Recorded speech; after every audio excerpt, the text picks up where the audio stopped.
13 years old, my height is 5'5", and my sports is volleyball and my hobbies are reading. Isipin mo ito.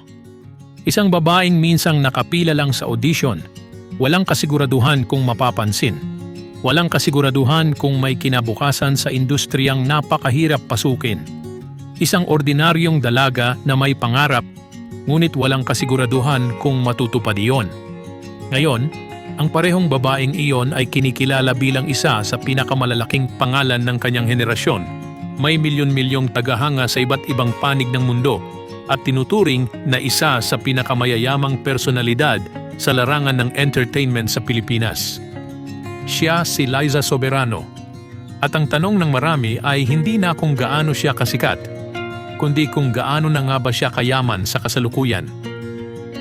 Ang kwento ng kayamanan ni Liza ay hindi lang kwento ng magandang mukha o swerte sa pagkakataon. Ito ay kwento ng tiyaga, disiplina, matatalinong desisyon at lakas ng loob na suungin ang mga panganib na hindi pinipili ng karamihan. Sa likod ng mga ngiti sa kamera at mga glamorous na larawan, may isang tahimik ngunit matatag na proseso ng pagbuo ng yaman. Dahan-dahan, maingat, at may malinaw na direksyon. Bago pa man niya marating ang rurok ng tagumpay, si Liza ay nagsimula sa pinakapayak na antas ng showbiz. Walang instant stardom, walang biglaang milyon. Katulad ng libu-libong umaasang artista, dumaan muna siya sa mga maliliit na papel, mga audition na puno ng kaba, at mga panahong kailangan niyang patunayan ang sarili sa bawat eksena. Ngunit kahit noon pa man, kapansin-pansin na ang kakaibang karisma niya sa kamera, isang presensyang hindi pilit, hindi palaban, ngunit may natural na hatak sa manunood. Nang dumating ang mga proyektong nagbigay sa kanya ng mas malalaking papel, nagsimula ring tumaas ang kanyang halaga sa industriya. Sa mundo ng entertainment, ang kasikatan ay may katumbas na presyo.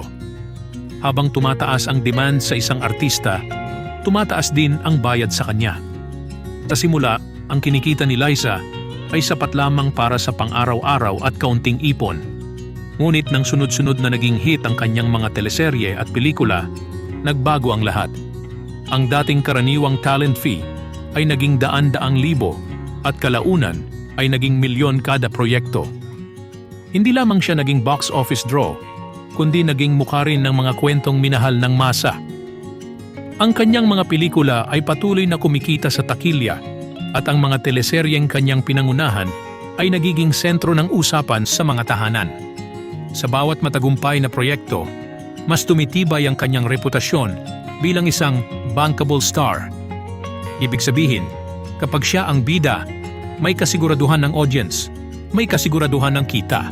At sa industriya ng negosyo na tinatawag na showbiz, ang kasiguraduhan ng kita ay katumbas ng mas mataas na halaga ng kontrata.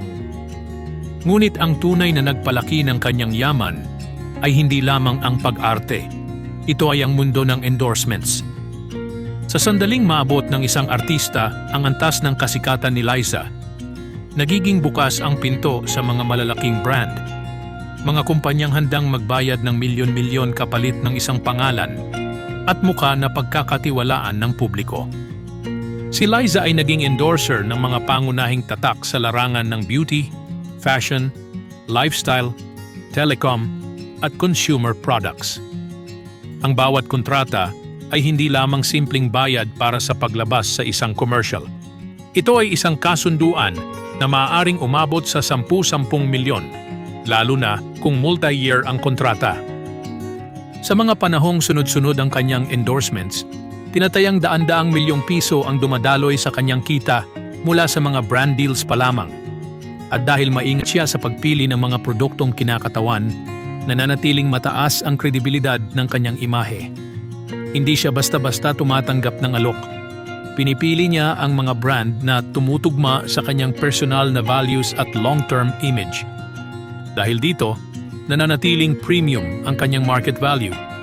Isang mahalagang dahilan kung bakit patuloy na lumalaki ang kanyang yaman. Kasabay ng endorsements ay ang pag-usbong ng kanyang digital influence.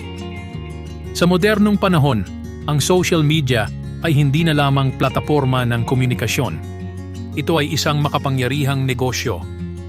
Si Liza ay may milyon-milyong followers sa iba't ibang platform at ang bawat post na may kasamang brand ay may potensyal na umabot sa daan-daang libo o maging milyon ang halaga.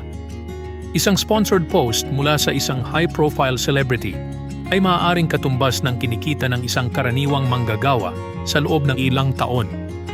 At dahil bihira at maingat ang kanyang mga sponsored content, mas tumataas ang halaga ng bawat kolaborasyon. Habang patuloy na tumitibay ang kanyang pangalan sa lokal na industriya, dumating ang isa sa pinakamalaking desisyon ng kanyang karera, ang paglawak sa international market. Hindi ito simpleng hakbang, ang pag-iwan sa isang lugar kung saan ikaw ay itinuturing na superstar, kapalit ng isang bagong mundo kung saan kailangan mong magsimula muli ay isang napakalaking panganib. Ngunit sa larangan ng tagumpay at kayamanan, ang malalaking risk ay kadalasang may kaakibat na mas malalaking oportunidad. Ang pagpasok ni Liza sa international projects ay hindi lamang pagdagdag ng bagong credit sa kanyang resume. Ito ay pagtaas ng kanyang global brand value. Sa industriya ng Hollywood at international entertainment, kahit isang supporting role pa lamang ay maaaring magbigay ng kita na katumbas ng ilang lokal na proyekto. Higit pa rito, ang exposure sa global market ay nagbubukas ng pinto sa mas malalaking na kontrata, mas matataas na bayad, at mas malawak na audience. Sa bawat hakbang na ginagawa niya sa labas ng bansa, unti-unting tumataas ang halaga ng kanyang pangalan, hindi lamang sa Pilipinas, kundi sa buong mundo. Kasabay ng paglawak ng kanyang karera ay ang pagunlad ng kanyang pamumuhay. Bagamat kilala si Liza bilang pribado at hindi palabas ng luho, may mga pagkakataong nasisilip ng publiko ang kanyang lifestyle. Paninirahan sa high-end na mga lugar, paglalakbay sa iba't ibang bansa, at pagdalo sa mga eksklusibong event. Ang ganitong uri ng buhay ay hindi lamang bunga ng libreng sponsors. Ito ay indikasyon ng matatag na personal na kayamanan. Sa halip na ipakita ang kanyang mga ari-arian sa publiko, pinipili niyang panatilihin ang imahe ng isang tahimik ngunit siguradong tagumpay. Ngunit ang tunay na pundasyon ng pangmatagalang yaman ay hindi lamang kita mula sa showbiz. Ito ay ang matalinong paghawak ng pera at ang kakayahang mag-invest. Bagamat pribado ang detalye ng kanyang mga ari-arian, malinaw sa kanyang career trajectory na hindi lamang siya umaasa sa iisang pinagkukunan ng kita. May mga palatandaan ng pag-invest sa real estate, mga business partnerships, at iba pang long-term financial instruments na hindi agad napapansin ng publiko. Ito ang uri ng yaman na hindi palaging laman ng balita. Ngunit siyang nagbibigay ng seguridad kahit sa panahong bumagal ang takbo ng karera. Ngayon, bumalik tayo sa tanong na nais sagutin ng lahat. Gaano na nga ba kayaman si Liza Soberano sa kasalukuyan? Dahil hindi publiko ang kanyang eksaktong bank accounts, ang maaari lamang ibigay ay isang maingat at makatwirang pagtataya batay sa kanyang mga naging proyekto, endorsements, digital influence at posibleng investments. Ayon sa mga industry benchmarks at sa antas ng kanyang career, tinatayang ang kanyang net worth ay maaaring nasa pagitan ng 300 milyong piso hanggang 800 milyong piso-piso o higit pa. At ito ay isang konserbatibong estima. Sa sandaling magkaroon siya ng mas malalaking international breakthroughs, hindi malabong lumampas sa bilyon ang kabuuang halaga ng kanyang yaman sa mga darating na taon. Ngunit sa kabila ng lahat ng numerong ito, may mas mahalagang sukatan ng kayamanan. Ang tunay na yaman ni Liza ay hindi lamang nasusukat sa dami ng kanyang pera, kundi sa halaga ng kanyang pangalan, sa lawak ng kanyang impluensya, at sa kalayaang mayroon siya upang pumili ng direksyon ng kanyang buhay at karera. Siya ay nasa yugto ng tagumpay, kung saan ang pera ay hindi na lamang layunin, kundi kasangkapan, upang buuin ang buhay na nais niyang tahakin. Maraming artista ang sumisikat at yumayaman, ngunit hindi lahat ay nagtatagumpay na panatilihin ang kanilang halaga sa paglipas ng panahon. Ang dahilan kung bakit patuloy na lumalago ang kayamanan ni Liza ay dahil sa kanyang disiplina sa imahe, malinaw na global vision, at long-term mindset. Hindi siya basta sumusunod sa agos ng uso. Sa halip, siya ay gumagawa ng mga desisyong nakatuon sa hinaharap.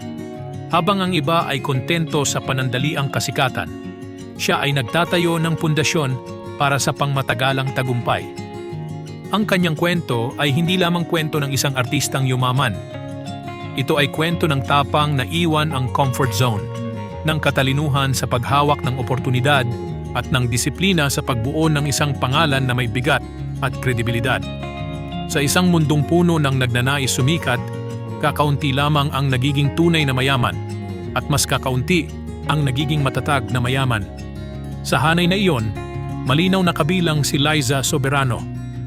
Mula sa isang simpleng dalagang nangangarap, siya ngayon ay isang global caliber celebrity, multi-million earner, at isa sa pinakamalalakas na personal brand ng kanyang henerasyon.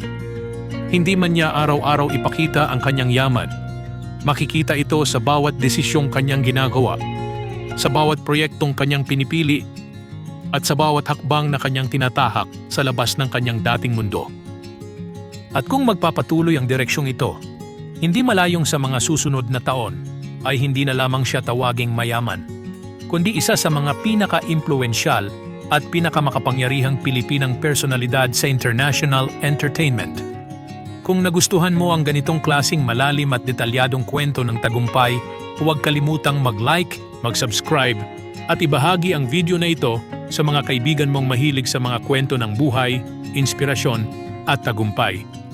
Dahil dito sa channel na ito, hindi lang namin sinasabi kung sino ang sikat, ipinapakita namin kung paano sila naging matagumpay.